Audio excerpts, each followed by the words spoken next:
et 1, 2 et 3, 4 et 5, 7, 8 et 1, 3, 4, J'ai 5, toujours 6, ce côté 7, à 8 et 1. prôner un peu la place de la femme. Parce que dans la culture bretonne, l'homme est très souvent mis en avant dans les danses traditionnelles. C'est souvent eux qui vont mener, c'est souvent eux qui vont faire des pas un peu plus extraordinaires. Moi, je prône un peu ce côté-là où la femme a une place et sans les femmes, les hommes pourraient pas aller bien loin.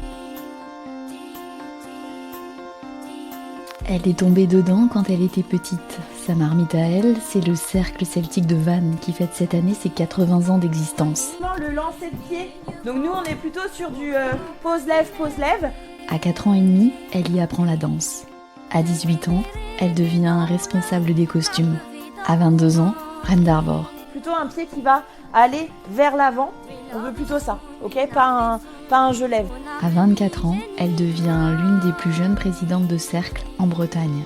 Oui, je dirige, je pense que je mène plutôt l'équipe sur le bon chemin. Voilà. Elle, c'est Mélanie, aujourd'hui 33 ans. Une femme passionnée, Et elle nous a mis des petites infos là. C'est vrai, Il y a c'est des trop paillettes bien. sur la dentelle. amoureuse de la culture bretonne et des traditions, mais qui n'hésite pas à bousculer les codes. Oui, chef. L'idée, ce serait ce soir de quand même remonter la suite, même s'il manque pas mal de monde quand même ce soir. Elles sont d'ici, épisode 4, Mélanie. On avait défini des choses dimanche. Non, c'est quand qu'on avait répété ? Oui, dimanche. Mais il y a des choses qui ont été revues. Suite à... je suis désolée, je suis essoufflée. J'ai couru dans les escaliers. Bonjour Mélanie, ou plutôt Demat, merci de nous accueillir en pleine répétition du cercle celtique de Vannes. D'ailleurs, quand on est une figure de la danse bretonne comme vous l'êtes, est-ce qu'on parle breton ? Alors moi non.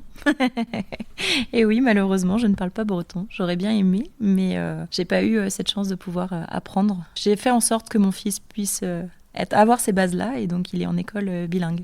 J'ai été reine d'Arvor en 2015, ça commence à faire un petit peu. J'ai même du coup remis quand même le pied à l'étrier, puisque mon frère a été élu Majesté d'Arvor en 2025, et je suis sa cavalière, donc la boucle est bouclée pour nous, on peut le dire. On y va, vous vous mettez par deux du coup, s'il vous plaît ? C'est quoi un doudou, Mélanie ? Un doub-doub, c'est une danse du pays Vantais.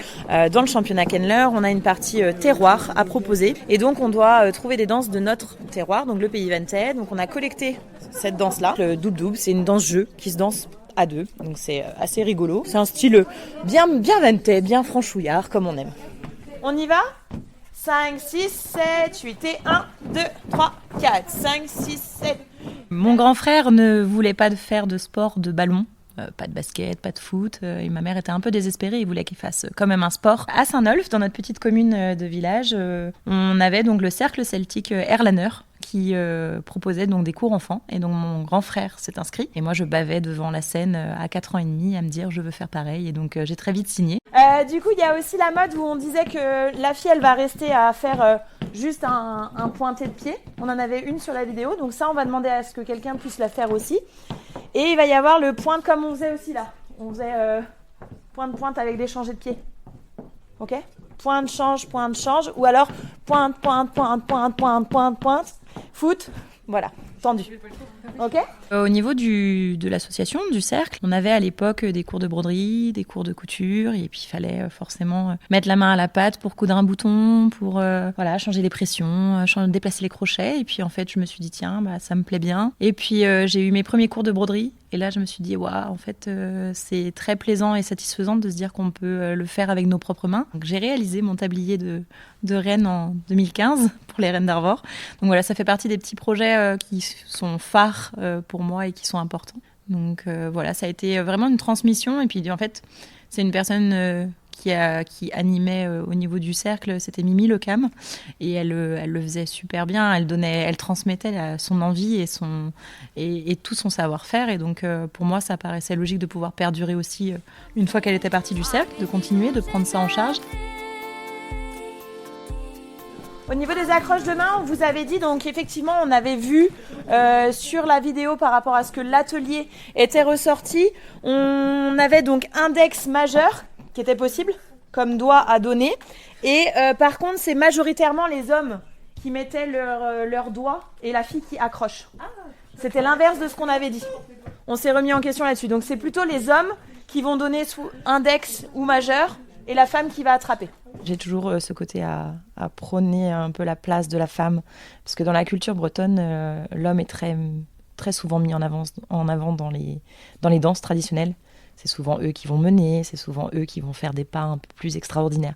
Donc moi, je prône un peu ce côté-là où la femme a une place et sans les femmes, les hommes ne pourraient pas aller bien loin. Sur beaucoup de danses, je peux parler par exemple de la danse pourlette, qui est une danse où il y a des sauts chez les hommes. Les femmes ne vont pas sauter. Sur la danse ficelle, les hommes vont lever beaucoup plus leurs jambes jusqu'aux fesses. Nous, les femmes, on doit se restreindre à une certaine hauteur. Il y avait tout ça et nous, on doit retranscrire tout ça parce que c'est notre but de pouvoir perdurer la tradition. Mais moi, ça ne me dérange pas. Si un jour, il y a une fille qui me dit qu'elle veut sauter, vas-y, teste. Et autrement, la main-main est possible. La main-main aussi est possible. On peut rester aussi comme ça. On y va ? 5, 6, 7, 8 et 1, 2, 3, 4, 5, 6, 7. Est-ce que vous faites évoluer vos danses justement, et changeant par rapport à ça justement, cette place de la femme, plus affirmée? Je pense qu'aujourd'hui, on n'a pas spécialement besoin de le faire, puisque du coup, au sein des associations de danse celtique, il y a plus de femmes présentes. Donc je suis pas sûre que finalement il y ait besoin vraiment de faire évoluer ça. Après, c'est notre rôle aussi de conserver et de montrer que ça a existé et que ça fait partie de notre histoire et que c'est pas parce qu'on le fait pas évoluer que on doit garder ça en tête. Nous, c'est pas spécialement quelque chose sur lequel on se bride. Voilà, ça nous dérange pas en soi. Mais c'est pas pour autant que on va faire des mouvements différents dans les chorégraphies. On arrivera à se mettre en avant. Et 1, 2 et 3, 4 et 5, 7, 8 et 1, 3, 5, 6, 7, 8. Super, merci. Donc là, ce sera pour le concours au niveau du mois d'avril. Donc dans le Tradides à Vannes. Donc on sera chez nous, on adore cette fête-là, parce qu'au moins le public vantais vient nous voir, c'est notre public. Bon, on le partage avec les autres concurrents, il n'y a pas de souci. Au niveau de l'association du Cercle, on a été pas mal de femmes à présider. On peut parler de Renée Evenot. Et d'ailleurs, je ne sais pas si vous êtes au courant, mais elle vient d'avoir une impasse qui vient d'être annoncée à son nom au niveau de Kerbiquette à Vannes. Donc on est très fiers d'avoir réussi à monter ce projet-là et que son nom va perdurer. Après, nous, on est une équipe effectivement à mener les répétitions, à mener le groupe. Il va y avoir différentes commissions avec des personnes qui sont plus spécialisées dans le vêtement, d'autres qui vont être plutôt sur la chorégraphie, d'autres sur la danse traditionnelle. Je pense que c'est vraiment la force de notre association aujourd'hui, c'est que tout ne repose pas que sur une seule personne, et bien heureusement, puisque si cette personne la part, il ne reste pas grand-chose. Donc oui, je dirige, je pense que je mène plutôt l'équipe sur le bon chemin. Suite à Ouais. l'animation qu'on a fait avec Corentin sur les ateliers, on s'est remis en question. Grâce à vous, on a revu un peu toutes les vidéos. Avec votre œil, on a pu nous revoir un petit peu ce qu'on voulait vraiment arrêter ou non pour la suite. Donc on va pouvoir en parler ce soir. Aujourd'hui, pour moi, le Cercle, c'est ma deuxième famille. Ma famille en fait déjà beaucoup partie, mon papa, ma maman, mes 2 frères, mon fils. Du coup, sur le double-double, on a des choses qui ont été revues. Quand on arrive au Cercle, il n'y a pas de jugement. Il n'y a jamais de jugement entre nous. On peut être ce qu'on est réellement. C'est une safe place et c'est important aujourd'hui, je pense, d'en avoir une dans le monde dans lequel on vit. T1. 5, 6, 7, 8 et 1. Nous, là, on s'appuie beaucoup sur du collectage, elle s'appelle comme ça, la vidéo, Pique-nique à Saint-Pierre-Quiberon en 1932. Donc en 1932, il y avait de la vidéo. Et heureusement pour nous, comme ça, ça nous permet de nous analyser justement ce qui est écrit. Et donc après, on transpose beaucoup d'informations, on croise beaucoup d'informations, ce qui nous permet de vraiment arrêter des choses. Mais peut-être que dans 10 ans, ils danseront différemment les choses. Et je leur souhaite d'analyser encore différemment ce que nous, on analyse. Il ne faut jamais figer la danse dans le temps. C'est comme ça. Oui, je refuse à dire que ça se dansait comme ça obligatoirement. Non. Et je pense que c'est ça aussi qui fait la force des cercles celtiques aujourd'hui et la jeunesse. C'est qu'on est capable d'évoluer en permanence et de se remettre en question, de se dire est-ce que ça, on l'a fait bien, est-ce que peut-être qu'il faudrait changer différemment les choses. Et en même temps, on a besoin d'autres cultures, d'autres thèmes musicaux pour pouvoir nous aussi évoluer. Et puis effectivement, l'électro en ce moment, ça touche beaucoup plus les jeunes. Donc nous, c'est un peu notre marque de fabrique depuis 3 ans. mais c'est parce qu'on a un compositeur, Nohan Goupil, qui c'est ça, c'est son credo. Et on apprécie réellement ce côté électro, puisque nous, on a un groupe qui est très jeune. La moyenne d'âge, on est sur 20 ans. Je suis une des plus vieilles, du haut de mes 33 ans.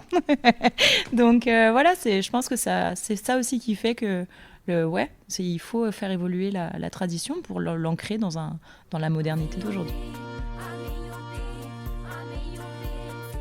Il faut savoir oser dans la vie. Moi, j'ai osé prendre la présidence il y a 9 ans. J'ai osé être maman célibataire pendant des années et à tout gérer de front. J'ai osé changer de travail de but en blanc. Je pense que dans la vie, il ne faut pas s'arrêter et avoir peur de quelles vont être les conséquences. Si vous avez envie de le faire, foncez.